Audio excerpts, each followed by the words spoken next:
Racer here. You ever go to yard sales, garage sales? You know, you saw maybe one thing they advertised you was after. You get there, that isn't what you come home with, but you don't come home empty-handed.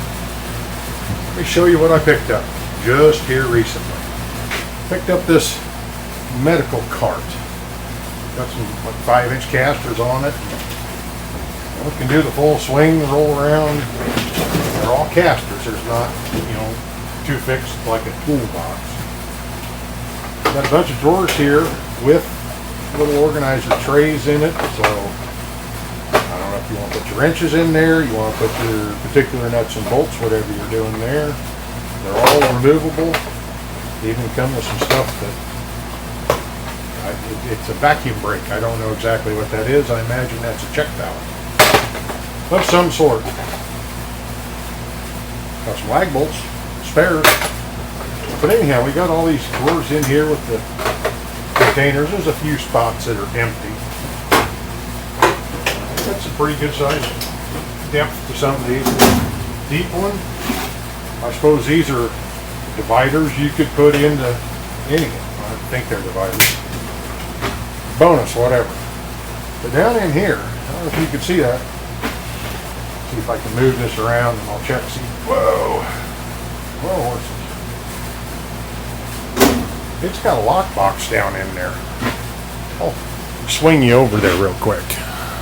Anyhow, there's this lockbox in there, and of course, it's locked. I'm going to see what I can do about making it not locked. It's just going to be annoying anyhow. There's a lock up here, which I imagine is supposed to lock all these drawers so they don't fly open. Got a little removable tray for your whatnots. The bracket even comes off. Don't know if that's staying. We'll place for your trash can with a lid. A little magnet for something else.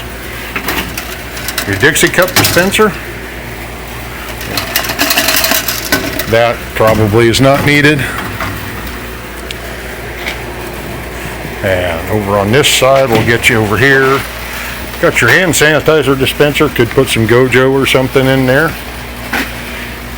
And I don't think I really need to have this biohazard waste deposit box thing. That's probably going to fall off there gently or violently.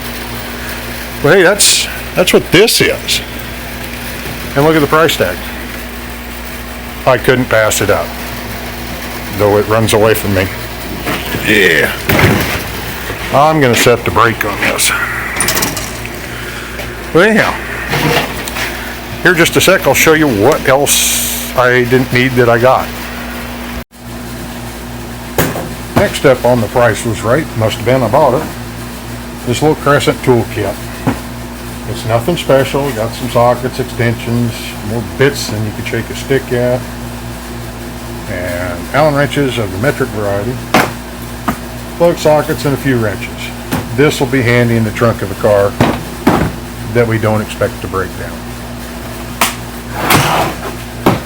We got enough vehicles, everyone should have at least a wrench and a hammer. Then we got the sort of mismatched half-inch drive sockets here. I believe that these SK sockets, these are SK Wayne. They are old. I believe these would be impact sockets. They're 6-point, they're heavy walled, they're not chrome. I think those are impact. Who doesn't need an impact socket?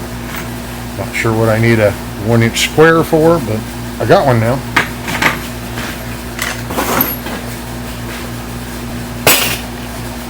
And yeah, that doesn't look like something the mechanic gets all the time. What do you need them for? Those are good for holding a gasket on your valve cover. Put that on your oil pan, help hold something in place. You can put them other places on your body. I wouldn't recommend it. But a whole tub of them. Something that might be handy at some point. Like a 7-inch long, grade 5, 3/8 course bolt. I make tools all the time, little special this and that. So I could make a puller screw, clamp something from a long distance, whatever. I got a Got a handful of them. And not much money. Not much money done. And here's something I definitely wasn't looking for. 6-volt batteries. Am I the only one who, I just had that in my hand and now it is gone? That ever happened to you? Of course not, of course not. But we don't know how old these batteries are. I didn't bother trying to translate what is a date code on there. They've been sitting on a shelf for a while. But check this out.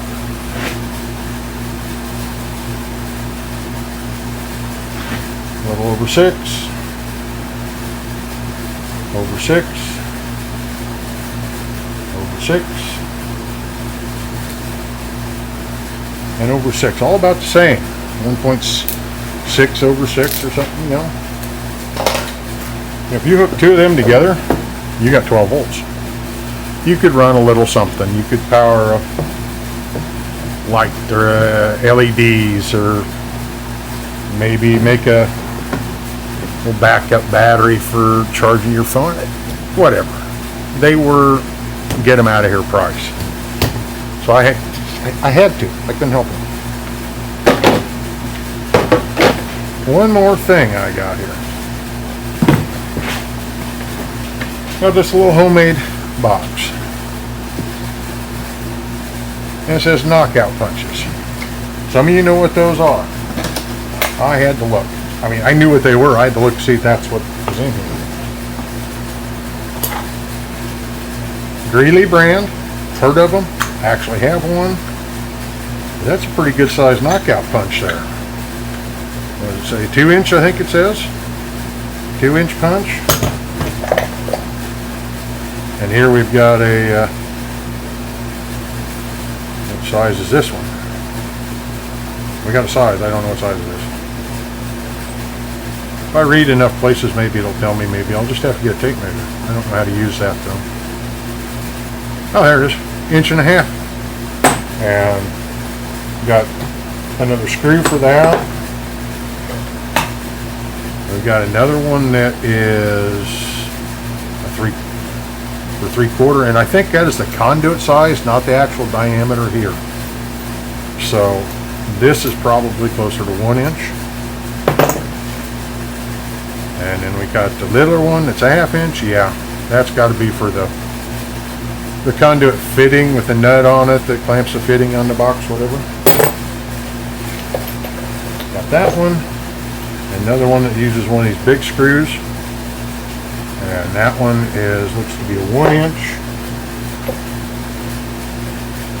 And another one, 1.25 inches. And another screw for them. A couple different screws for different ones. Some of the bearings for them. You know, I thought this stuff was... Greeley is a good brand. Really good. It's good money there too. You go to buy one. But one thing, in this little handy, nifty little box there, with a dowel lid even, are these little points. They must be pressed points of some nature. That one's got a little tweak to it. That's like 1/4 inch fine thread. And there's various depths of them. We got some longer ones, shorter ones, or are these part of a punch? I don't know. Kind of wish I knew where the rest of it was so I knew what it was. But those stuff like this in auction boxes and yard sale boxes, garage sale boxes intrigues me. So hey, if you can tell me what them are, there's a place at the bottom here for comments that I'd really like to have a better idea of what these are, because they must have been a nice set to be put into a box like this instead of some plastic bubble pack. And just, I don't know. They're like different depths, so I don't know. Those I'd like to know about. If you have any idea but that little bugger is. It's got a little bit of a point on it. They're all the same size body here, all the same thread on this end. The main difference is the depth of them, how thick they are from here to here. If you happen to know, please share. But anyhow, this is what happens when you go to a garage sale, yard sale, and you see stuff. And there's a lot of stuff I passed on. I had to. This is enough. This is enough. I got a pretty good selection of my own stuff as it is. But really punches, that's good property. You can use those for many a thing. Could put them on eBay. Something like that. I don't know what I'm doing. Yeah, I'm going to put them in my toolbox with the other one, and hopefully I remember I need them when I need them. But anyhow, this is a pretty good few hours spent browsing what they had. And I think I left in time before I got too much. Anyhow, comments in the bottom, please. And thank you for watching to this point. I appreciate it. It's all good day, would you?